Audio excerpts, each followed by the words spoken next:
Hello friends, मैं Nitesh Gupta exam train channel से आप लोग का बहुत बहुत स्वागत करता हूं। दोस्तों, सबसे पहले तो ये कहना चाहूँगा कि जो कोई भी हमारे इस एग्जाम ट्रेन चैनल को सब्सक्राइब नहीं किया है तो इसको सब्सक्राइब कर ले। और दोस्तों, आप लोग बेल आइकन पर जरूर से प्रेस किया करिए ताकि आपको डेली रूटीन में जो हमारे वीडियो अपलोड किए जाते हैं उसके नोटिफिकेशन आप तक पहुँच सके। और दोस्तों, हमारे इस एग्जाम ट्रेन चैनल पे आपको daily current affairs, UP special, घटना चक्र का सार, भारत की राज्य व्यवस्था, static GK, science, geography, economics, इन सभी विषयों की मुफ्त क्लासेस दी जाती हैं। तो जिस किसी को भी इन सभी विषयों की मुफ्त क्लासेस चाहिए वो आ जाए हमारे एग्जाम ट्रेन चैनल के प्लेलिस्ट में और वहाँ से इन सभी विषयों की मुफ्त क्लासेस देख सकता है। चलिए दोस्तों, आगे बात करते हैं हम लोग हिस्ट्री स्पेशल के बारे में।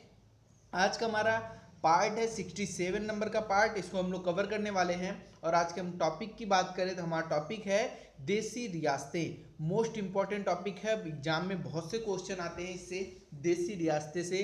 तो आज हम देखेंगे किस टाइप के क्वेश्चन जो है इस टॉपिक से बनते हैं और जितने भी क्वेश्चन अभी तक एग्जाम में आए हुए हैं उन सभी क्वेश्चन को हम लोग जो है बिल्कुल डिटेल में पढ़ने वाले हैं। आइए शुरुआत करते हैं आज के सबसे पहले क्वेश्चन की। हमारा सबसे पहला क्वेश्चन है दोस्तों कि 1927 की बटलर कमेटी का उद्देश्य था। तो 1927 की बटलर कमेटी का उद्देश्य क्या था दोस्तों? भारत सरकार तथा देशी राज्यों के मध्य संबंधों को सुधारना। ठीक है, 1927 की बटलर कमेटी की उद्देश्य क्या था? भारत सरकार तथा देशी राज्यों के मध्य संबंधों को सुधारना।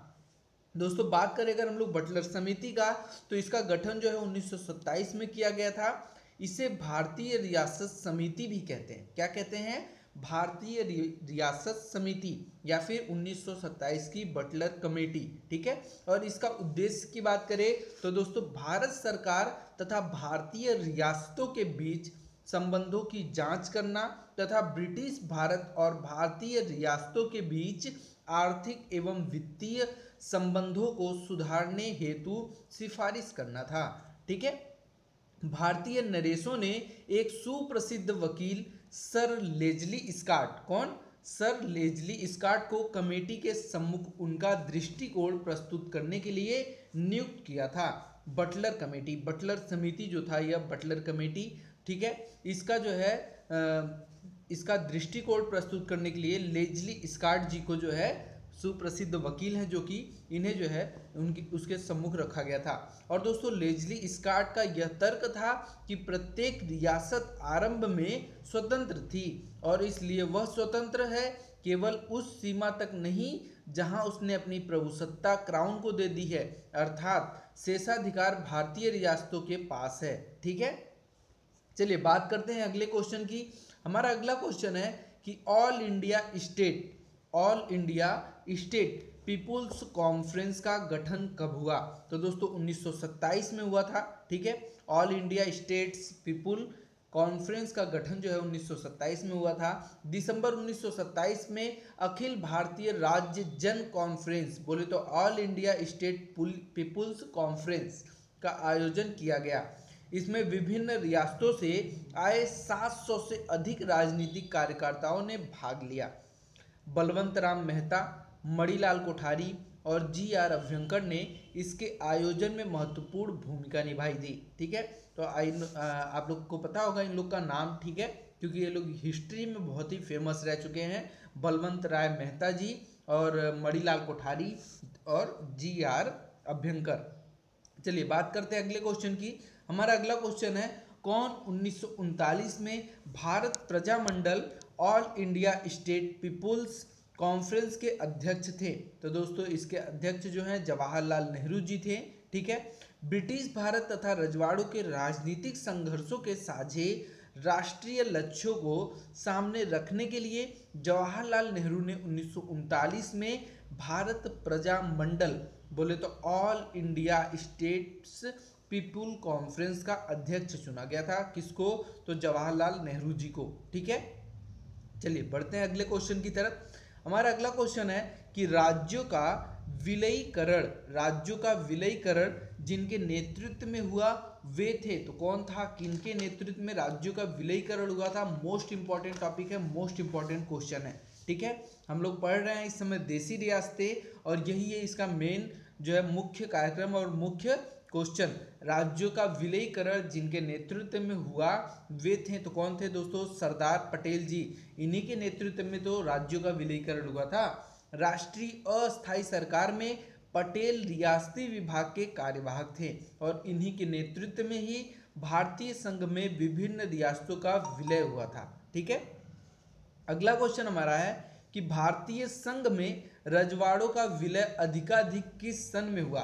मोस्ट इंपॉर्टेंट है, वही क्वेश्चन है। ठीक है, भारतीय संघ में रजवाड़ों का विलय अधिकाधिक किस सन में हुआ था? तो 1947 में हुआ था। ठीक है, भारतीय संघ में अधिकांश रजवाड़ों का विलय 1947 में हुआ और 15 अगस्त 1947 तक सिवाय जूनागढ़, जम्मू एवं कश्मीर तथा हैदराबाद को छोड़कर सभी रजवाड़े भारत में शामिल हो गए तथा 1948 के अंत तक इन तीनों रियासतों को भी इसके लिए बाध्य होना पड़ा।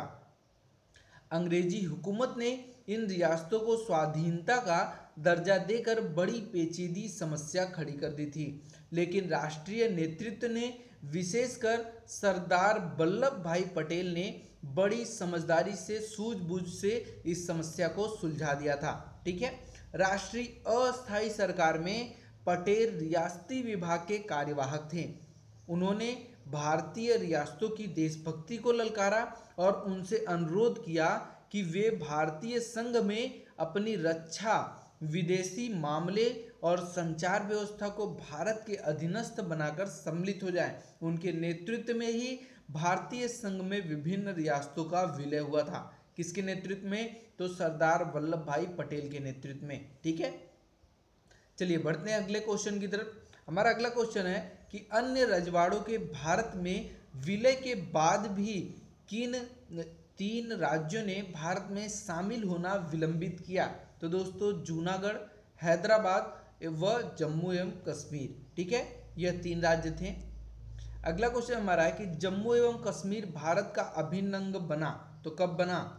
दोस्तों 26 अक्टूबर 1947 को बना था जम्मू एवं कश्मीर भारत का अभिन्न अंग। ठीक है, 26 अक्टूबर 1947 को कश्मीर के महाराजा हरि सिंह ने भारत में विलय के लिए हस्ताक्षर पत्र पर प्रधानमंत्री जवाहरलाल नेहरू को सौंपे थे और जवाहरलाल नेहरू ने शेख अब्दुल्ला को प्रधानमंत्री नियुक्त करवाया तथा भारतीय सेना ने 27 अक्टूबर 1947 से पाकिस्तान की कबायली आक्रांताओं को भगाना आरंभ किया था। ठीक है, अगला क्वेश्चन हमारा है कि भारतवर्ष के विभाजन के समय ब्रिटिश भारत के किस एक प्रांत ने एक संयुक्त एवं स्वतंत्र अस्तित्व के लिए योजना सामने रखी थी? तो दोस्तों पंजाब ने। ठीक है, भारत विभाजन के दौरान पंजाब राज्य ने एक संयुक्त एवं स्वतंत्र अस्तित्व की योजना प्रस्तुत की, लेकिन सरदार पटेल के प्रयासों से उसके मंसूबों पर पानी फिर गया था। पूर्वी पंजाब, पटियाला तथा पहाड़ी राज्यों को एक संघ बनाया गया जिसे पेप्सू कहा गया। क्या कहा गया? पेप्सू कहा गया। ठीक है, अगला क्वेश्चन हमारा है, आज का लास्ट क्वेश्चन होगा, देशी राज्यों में से कौन यथावत समझौते का पक्षधर था? तो दोस्तों हैदराबाद। ठीक है, यथावत बोले तो स्टैंड स्टिल समझौता 29 नवंबर 1947 को हैदराबाद रियासत एवं डोमिनियन ऑफ इंडिया के मध्य हस्ताक्षरित हुआ था। इस समझौते पर हैदराबाद राज्य के प्रधानमंत्री मीर लइक अली तथा डोमिनियन ऑफ इंडिया के गवर्नर जनरल लॉर्ड माउंटबेटन ने हस्ताक्षर किए थे। ठीक है दोस्तों, तो आज का टॉपिक हमारा यहीं पे समाप्त होता है। आगे दोस्तों हम लोग थोड़ा सा वल्लभ भाई पटेल के बारे में पढ़ने वाले हैं, क्योंकि यह टॉपिक जो है कहीं ना कहीं वल्लभ भाई पटेल जी से जुड़ा है स्पेशली, तो थोड़ा सा उनके बारे में भी हम लोग जान लेते हैं। ठीक है, देशी रियासतें हमारा टॉपिक है आज का, और हम लोग अब पढ़ने जा रहे हैं वल्लभ भाई पटेल के बारे में। दोस्तों वल्लभ भाई पटेल की बात करें तो इनका जन्म जो है 31 अक्टूबर 1875 को हुआ था। कब हुआ था? 31 अक्टूबर 1875 को। कहाँ पे हुआ था? तो दोस्तों नडियाद, जो कि गुजरात में पड़ता है। कहाँ पे? नडियाद एक जगह है जो कि गुजरात में पड़ता है, यहाँ पे वल्लभ भाई पटेल जी का जन्म हुआ था। दोस्तों आज़ादी के बाद प्रथम गृह मंत्री रह चुके थे वल्लभ भाई पटेल, और यह उप प्रधानमंत्री भी रह चुके थे सरदार वल्लभ भाई पटेल। दोस्तों अगर इनके उपाधियों की बात करें तो इनको सरदार की उपाधि मिली थी, किस दौरान मिली थी? तो जब बारडोली सत्याग्रह हुआ था वहाँ की महिलाओं ने दिया था इनको सरदार की उपाधि। ठीक है। और इसके साथ साथ वल्लभ भाई पटेल को हम लोग भारत का बिस्मार्क भी कह सकते हैं। वल्लभ भाई पटेल को ही हम लोग लौह पुरुष के नाम से भी जानते हैं और इन्हें सरदार वल्लभ भाई पटेल नाम से तो पूरा देश जानता है। ठीक है। आगे बात करते हैं दोस्तों पटेल का सम्मान। ठीक है, पटेल का सम्मान। तो इनका सम्मान जो है सन 1991 में मरणोपरांत भारत रत्न से किया गया था और अहमदाबाद के हवाई अड्डे का नामकरण सरदार वल्लभ भाई पटेल अंतर्राष्ट्रीय हवाई अड्डा रखा गया था। ठीक है। इसके साथ साथ गुजरात के वल्लभ विद्यानगर में सरदार पटेल विश्वविद्यालय भी है। ठीक है।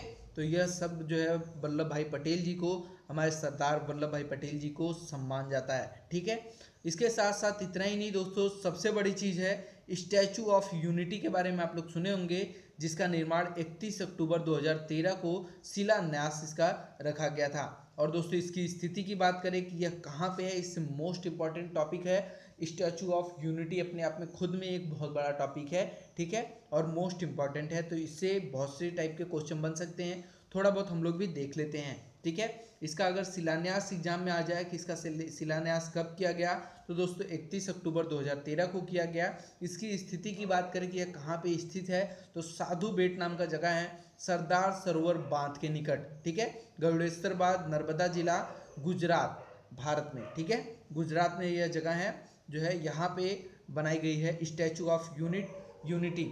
सरदार वल्लभ भाई पटेल जी की प्रतिमा है, विशाल प्रतिमा है। ठीक है। इसकी ऊंचाई की बात करें तो आधार सहित कुल ऊंचाई इसकी कितनी है, 240 मीटर है। ठीक है। जिसमें 58 मीटर का आधार तथा 182 मीटर की मूर्ति है। और दोस्तों सरदार वल्लभ भाई पटेल की मृत्यु की बात करें तो इनका मृत्यु 15 दिसंबर 1950 को हुआ, उम्र 75 वर्ष। ठीक है। तो आज के लिए इतना ही था। अगर आप लोगों को दोस्तों ये वीडियो पसंद आया हो तो प्लीज़ हमारे इस एग्जाम ट्रेन चैनल को शेयर करते रहिए, सब्सक्राइब करते रहिए और लाइक करते रहिए। ठीक है दोस्तों। और अगर वीडियो पे कोई भी ऐड आता है, एडवर्टाइजमेंट आता है, तो प्लीज़ उस एडवर्टाइजमेंट को पूरा देखा करिए, उसको स्किप मत किया करिए। Thank you friend, thank you so much.